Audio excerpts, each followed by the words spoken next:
રથયાત્રાના 17 કિલોમીટરના રૂટ ઉપર અખાડાના દાવપેચ કરનાર બાળકો, યુવાનો અને બહેનો દ્વારા અખાડાના દાવની રિહર્સલને આખરી ઓપ અપાયો। આગામી તારીખ 27 જૂનના રોજ ભગવાન જગન્નાથજીની રથયાત્રા શહેરના મુખ્ય માર્ગો ઉપર યોજાવાની છે, જેમાં ખાસ અખાડા તેનું આકર્ષણ જમાવતા હોય છે, જેની અંદર બાળકો, યુવાનો અને બહેનો અખાડામાં ભાગ લેતા હોય છે, જેમના દ્વારા તલવારબાજી, પટ્ટાબાજી, ટાઈગર જમ્પ, ચક્કર ફેરવવું સહિતની વિવિધ અલગ દાવપેચોનું રિહર્સલ કરવામાં આવે છે, જે રિહર્સલને નિર્મલનગર ખાતે આવેલી વાડીમાં આખરી ઓપ આપવામાં આવ્યો હતો।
જય શ્રી રામ, જય ભવાની, જય દુર્ગે, જય જગત.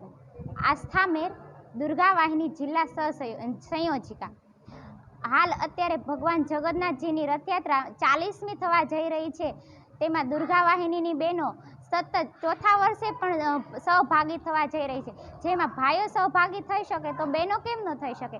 તેથી બહેનો પણ પોતાનું શૌર્ય બતાવવા માટે બહેનો પણ રસ્તા પર આવી રીતે અલગ અલગ એક્ટિવિટીથી અખાડો કરી રહી છે. બહેનો અત્યારે હાલ જગન્નાથજીની રથયાત્રાની પ્રેક્ટિસ માટે બહેનો અત્યારે ભેગી થઈ છે.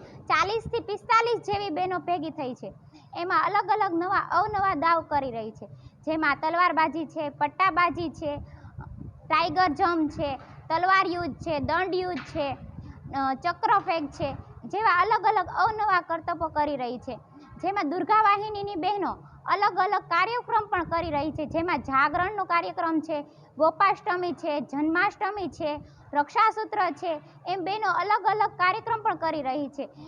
અને બહેનો આ વખતે દર વર્ષની જેમ બહેનો એક વર્ષે આખા વર્ષની સમયગાળામાં એક વર્ષ એવું આ સમયગાળામાં એક 5મા મહિનામાં બહેનો ઉનાળાના વેકેશનમાં 8 દિવસનો વર્ગ આવે છે.